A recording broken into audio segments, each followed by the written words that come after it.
In the shadow of Mount Parnassus, where the earth breathes prophetic vapors, where kings and peasants alike came begging for truth, the priests of Delphi carved 3 words above the temple entrance that would echo through millennia. Know thyself, nothing more, nothing less. Not improve yourself, not love yourself, know yourself. Because the Greeks understood what we've forgotten. Until you map the labyrinth of your own soul, every outward success is just a mask over a corpse. The weathered stone still stands at Delphi after 25 centuries. 3 words carved deep by hands long turned to dust. Gnothi Sotin, know thyself. Not friendly advice, not philosophical musing. A warning etched in stone for those daring to enter the sacred precinct. Because the ancients understood what we've forgotten. To approach life without self-knowledge is to walk blindfolded through a labyrinth. We live in an age of curated identities. You have your professional self, polished, agreeable, strategically ambitious. Your social self, calibrated for maximum approval. Your digital self, a highlight reel designed to provoke just the right mix of envy and admiration. But when the screens go dark and the doors close, who remains? That quiet presence behind your eyes that watches all these performances? That is the only self worth knowing. The Spartan warriors had a ritual. Before being granted his shield, a young soldier would be taken to the temple of Artemis Orthia. There, in the flickering torchlight, elders would demand, "Who are you when no one praises you? Who are you when no one blames you?" Until he could answer without hesitation, he wasn't permitted to fight. Because wars aren't won by those who know combat, but by those who know themselves. The answers won't come easily. True self-knowledge isn't found in inspirational quotes or personality tests. It's carved from silence, forged in uncomfortable honesty, tempered by the willingness to see what's been there all along. The beautiful, broken, boundless truth of who you are when all the pretending stops. The Delphic inscription wasn't complete. Below know thyself ran a second command often forgotten, and you shall know the gods. Because in the end, these are the same journey. To know yourself deeply is to touch the divine within, not the sanitized version, not the socially acceptable facade. The raw, unedited truth of your being, with all its darkness and light, its wounds and wisdom, its terrifying potential. So let me ask you, when was the last time you truly met yourself? Not the stories you tell, not the roles you play, the irreducible I that remains when all else falls away. That meeting is the only one that ever mattered. That knowledge is the only kind that transforms. Because 2,000 years haven't changed a fundamental truth. No one can master their destiny until they first master their own nature. The inscription at Delphi wasn't a suggestion. It was an initiation. The question is, are you brave enough to accept it? There exists a ritual more terrifying than any ancient initiation.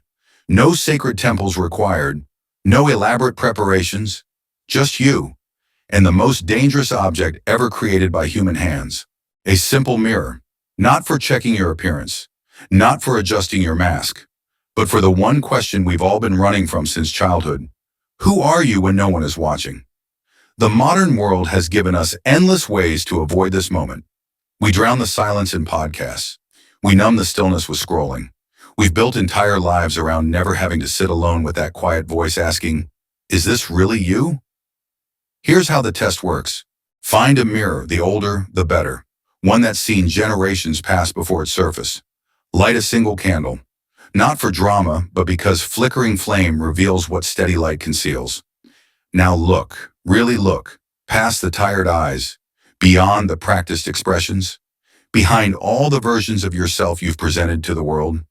There's a moment, if you hold your gaze long enough, when the mask slips, when the job titles fade, when the social roles dissolve, when all that remains is you, before they told you who to be.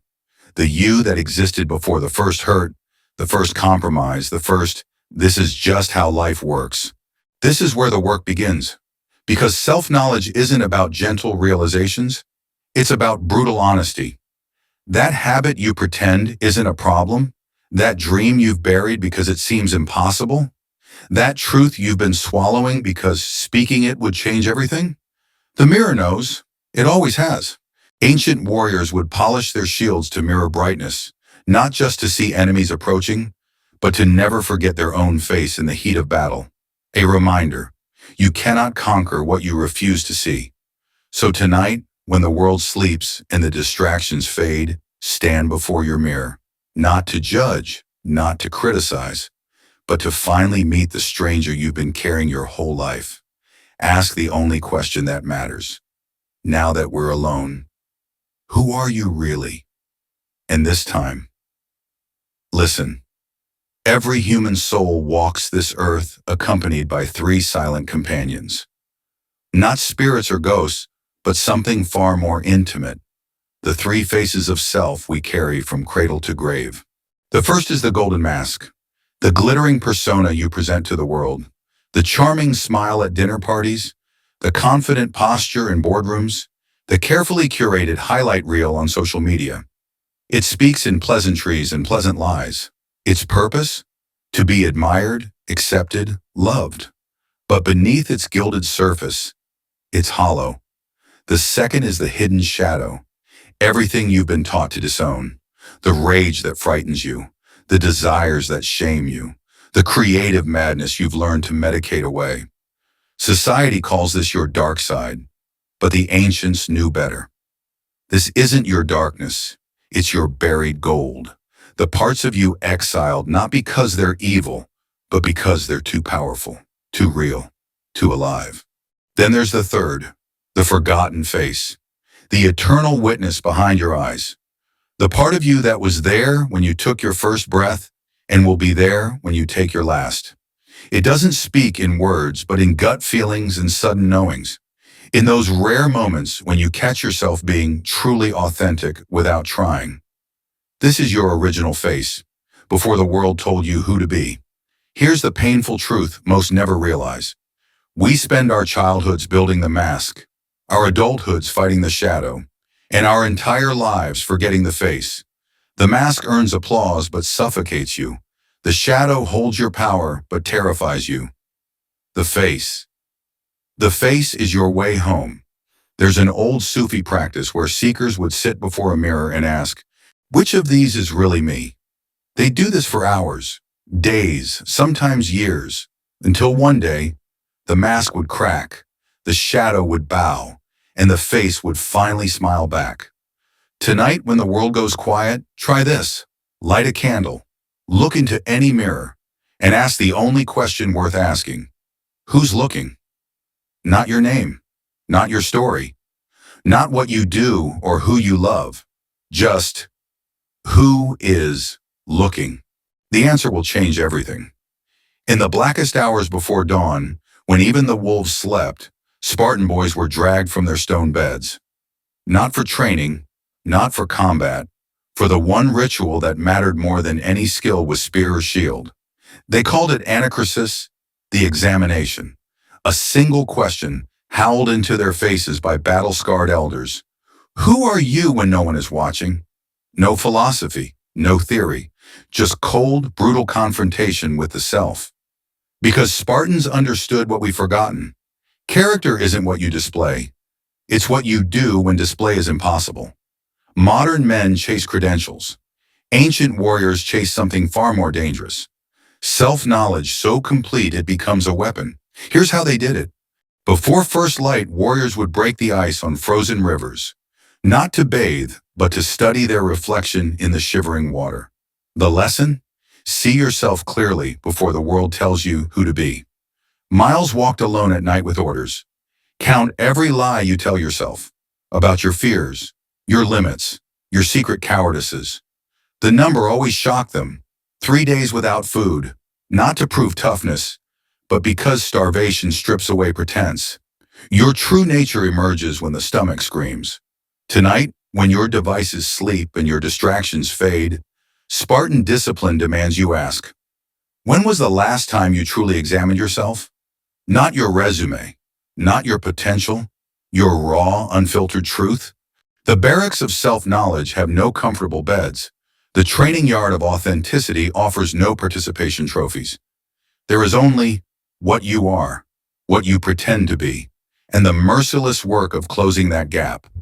So I ask you now, as the Spartans asked, as the Delphic oracle demanded, as every great soul throughout history has confronted, who stares back from your reflection? When all the lights go out, there is an ancient alchemy more powerful than any fire. The moment when a man chooses to burn down his own illusions, not with anger, not with regret, but with the quiet precision of a surgeon removing dead tissue. This is not reinvention. This is not improvement. This is annihilation of who you pretend to be, so who you are can finally breathe. The process always follows the same eternal rhythm, that moment in the darkness when your carefully constructed identity stops working, when the scripts fail, when the masks crack, when you realize with terrifying clarity that the person you've been showing the world has been dead for years, not metaphorical, not poetic, the actual dissolution of everything you thought defined you. Relationships that no longer fit, careers that no longer inspire, beliefs that no longer hold weight. This isn't loss, it's liberation disguised as loss. From the ashes rises something unexpected, not a new you, but the original you that existed before the world got its hands on you. The unshakable core, the irreducible self, the being that was always there, waiting for you to stop pretending. This is why the phoenix myth endures across civilizations, not because of the rebirth, but because of the courage required to first stop flying and let yourself fall into the flames. The modern world will give you endless ways to avoid this descent. Therapy that pathologizes your awakening, spirituality that bypasses your shadow, self-help that promises transformation without destruction. But the ancients knew the truth. No real growth occurs without death first. So tonight, when the world sleeps, ask yourself the only question that matters. What in me needs to die? For what's real to finally live? And then, this is the hard part. Light the match yourself. This is your moment, the split second between knowing and doing that defines all warriors of self-mastery. Not inspiration, a battle cry. Your mission starts tonight. One raw conversation with your mirror each evening. No filters, no lies, just truth. 7 days to meet your authentic self. Leave a comment with the word "I well did it" when you complete your first ritual. We're building an army of self-knowing warriors here. Take a screenshot right now. Set it as your lock screen. Let these words push you to action every time you see them. What mask will I burn today?